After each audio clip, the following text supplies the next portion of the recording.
Hi అండి అందరికీ. 30 days 30 టిఫిన్స్‌లో భాగంగా ఈరోజు నా రెసిపీ వచ్చేసి బొంబాయి రవ్వ ఉప్మా అండి. ఈ బొంబాయి రవ్వ ఉప్మా నేనెలా చేశానో అలా చేయండి. ఎప్పుడు తినని వాళ్ళు కూడా తింటారు. మళ్ళీ మళ్ళీ అడుగుతారు కావాలి అని.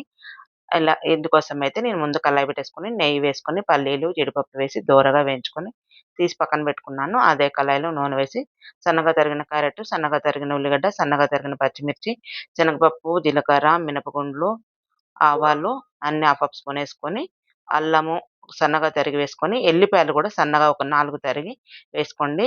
చాలా బావుంటుంది ఎల్లిపాయలు వేయడం వల్ల. ఇప్పుడు ఇవన్నీ వేగాక 5 కప్పులైతే నీళ్లు తీసుకున్నాను.